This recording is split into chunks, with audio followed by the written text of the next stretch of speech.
വർഷം 2023 സെപ്റ്റംബർ 7.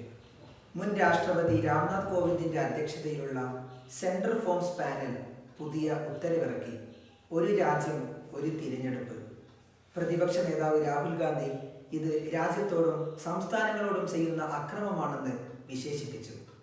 എന്താണ് ഒരു രാജ്യം ഒരു തിരഞ്ഞെടുപ്പ്? ഒരു രാജ്യം ഒരു തിരഞ്ഞെടുപ്പ് എന്നതിൻ്റെ ചരിത്രപരമായ വസ്തുത എന്താണ്? ഒരു രാജ്യം ഒരു തിരഞ്ഞെടുപ്പ് ജനാധിപത്യ വിരുദ്ധമാണോ? നമുക്ക് സാധൂകരിക്കാം.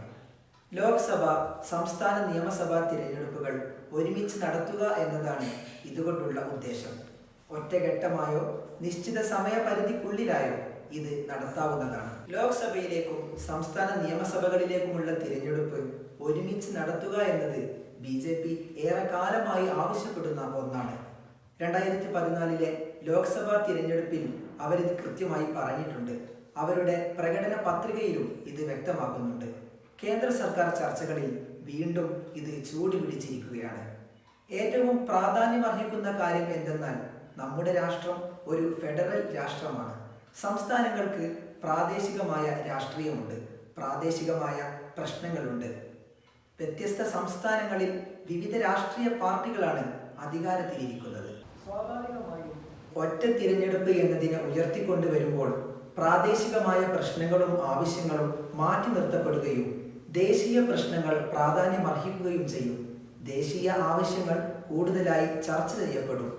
ദേശീയ ശക്തികളോട് കിടപിടിക്കാൻ രാഷ്ട്രീയപരമായും സാങ്കേതികപരമായും തിരഞ്ഞെടുപ്പിന്റെ വിഷയത്തിലും പ്രാദേശിക പാർട്ടികൾ അശക്തരാണ് എന്നിരിക്കെ ഇതിലൂടെ സാംസ്കാരികപരവും സാമൂഹികപരവും ഭരണഘടനാപരവുമായ മറ്റെല്ലാ വൈവിധ്യങ്ങളെയും മാറ്റി നിർത്തപ്പെടുകയും ഒരു രാജ്യം ഒരു തിരഞ്ഞെടുപ്പ് എന്നതിലൂടെ ഏകശിലാത്മക ഹിന്ദു രാഷ്ട്രത്തെ രൂപീകരിക്കുന്നതിനുള്ള ഘട്ടമായി ഇവ രൂപാന്തരപ്പെടുകയും ചെയ്യും. പാർലമെന്ററി ജനാധിപത്യ സാധ്യതകളെ അടക്കുക എന്ന ഹിന്ദുത്വത്തിന്റെ അടിസ്ഥാന ലക്ഷ്യമാണ് ഇവിടെ പരമമാവുന്നത്.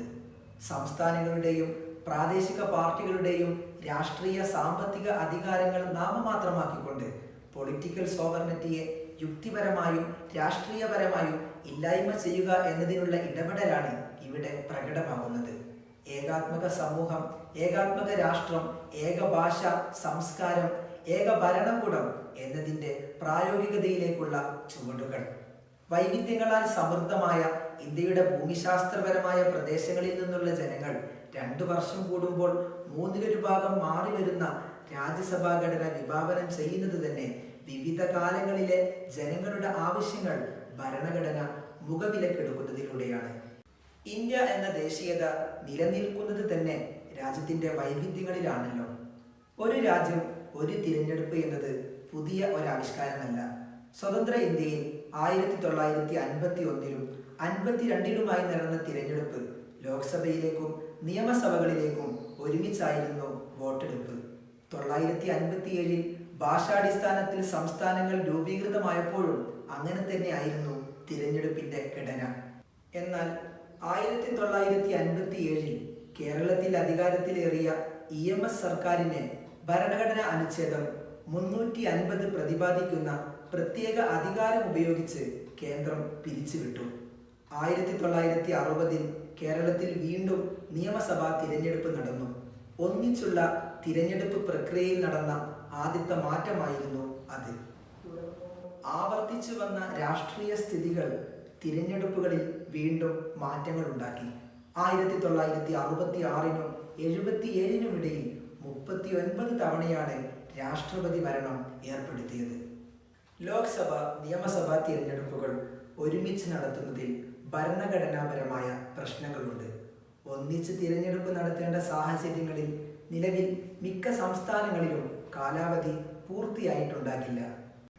ലോകസഭക്കും സംസ്ഥാന നിയമസഭകൾക്കും നിശ്ചിത കാലാവധി ഏർപ്പെടുത്തുക എന്നതാണ് സർക്കാർ മുന്നോട്ട് വെക്കുന്ന പോംവഴി. ഇടയ്ക്ക് സർക്കാർ നിലം പതിച്ചാൽ ഇടക്കാല തിരഞ്ഞെടുപ്പ് നടത്തുക, 1 വർഷത്തിൽ താഴെയുള്ള കാലപരിധിയെങ്കിൽ രാഷ്ട്രപതി ഭരണം ഏർപ്പെടുത്തുക, ഏത് മാർഗവും സ്വീകരിക്കാം. ലോക്സഭാ തിരഞ്ഞെടുപ്പിനൊപ്പം തിരഞ്ഞെടുപ്പ് നടത്തുന്നത് ചില സംസ്ഥാനങ്ങളുടെ കാലാവധി ഫലത്തിൽ വെട്ടിച്ചുരുക്കുന്നതിലേക്കും ചിലത് ദീർഘിപ്പിക്കുകയും ചെയ്യേണ്ടി വരും. രണ്ടും ഭരണഘടനാ വിരുദ്ധം തന്നെ. ഭരണഘടനയുടെ 172 വകുപ്പ് പ്രകാരം നിയമസഭകളുടെ കാലാവധി 5 വർഷമാണ്. പിരിച്ചുവിട്ടാൽ 6 മാസത്തിനകം തിരഞ്ഞെടുപ്പ് നടത്തുകയും വേണം. ഇത് മറികടക്കാൻ ഭരണഘടന ഭേദഗതി ചെയ്യേണ്ടി വരും. ഇതാണ് അവർ കാണുന്ന വഴിയും. പ്രധാനപ്പെട്ട മറ്റ് അനുച്ഛേദങ്ങളായ 83, 85, 174, 356 ഇവകളിലും ഭേദഗതികൾ ആവശ്യമായി വരും. മോഡി സർക്കാരിൻ്റെ ഗൂഢമായ ലക്ഷ്യങ്ങളിലേക്കുള്ള പ്രയാണമായാണ് ഈ തീരുമാനത്തെയും നമുക്ക് വീക്ഷിക്കാൻ കഴിയുന്നത്. ഇനിയും ഒഴിക്കപ്പെടാത്ത ചിതയുടെ ചരിത്രം നാം വീണ്ടും ഓർക്കണം. ഹിന്ദുരാഷ്ട്രം സാധ്യമാകുന്നതുവരെ തൻ്റെ ചിത ഗംഗയിലൂടെ ഒഴുക്കരുത് എന്ന സവർക്കറിൻ്റെ അവരുയർത്തിപ്പിടിക്കുന്ന ആഹ്വാനങ്ങളിലേക്കാണ് കാര്യങ്ങൾ നീങ്ങുന്നത്. മാധ്യമങ്ങൾ ഏറെ ചർച്ച ചെയ്ത കാം ജാരി ഹേ എന്നതിൻ്റെ തുടർക്കഥയാണ് വീണ്ടും ആവർത്തിക്കുന്നത്. 1925 പ്രഖ്യാപനം 2025 100 വർഷം പൂർത്തിയാകുമ്പോൾ ലക്ഷ്യപ്രാപ്തിയുടെ സാധ്യതകളെയാണ് മോഡി സർക്കാർ വലയം വെക്കുന്നത്. കൺകറന്റ് ലിസ്റ്റുകളുടെ പ്രായോഗികത എടുത്തു കളയുന്ന മുൻ ഇടപെടലുകളും ഇതിന് ആക്കം കൂട്ടുന്നു. ന്യൂനപക്ഷ സമൂഹങ്ങളുടെ മേലിലും പ്രാദേശിക പാർട്ടികളുടെ മേലിലും ഭീതിയുളവാക്കുന്ന നിയമ നടപടികൾ കൊണ്ട് രാജ്യപരിഷ്കാരങ്ങൾ ആവിഷ്കരിക്കുമ്പോൾ നമ്മളാണ് ബോധവാന്മാരാക്കേണ്ടത്. ചെറിയ ചെറിയ ഉന്മൂലനങ്ങൾ കൊണ്ടും ഭേദഗതികൾ കൊണ്ടും സാധാരണമാക്കി രാജ്യത്തെ പൂർണ്ണമായും അപനിർമ്മിക്കാനുള്ള ലക്ഷ്യങ്ങളാണിവ. ഭൂരിപക്ഷത്തിന്റെ ഹിതത്തിനനുസരിച്ച് പ്രവർത്തിക്കുകയല്ല, വ്യത്യസ്തമായിരിക്കുകയും ആ വ്യത്യസ്തതകളുടെ പേരിൽ വേട്ടയാടപ്പെടാതിരിക്കാനുമുള്ള അവകാശമാണ് ജനാധിപത്യമെന്ന അംബേദ്കറിന്റെ വാക്കുകളെ നമുക്ക് വീണ്ടും ഓർമ്മിക്കാം.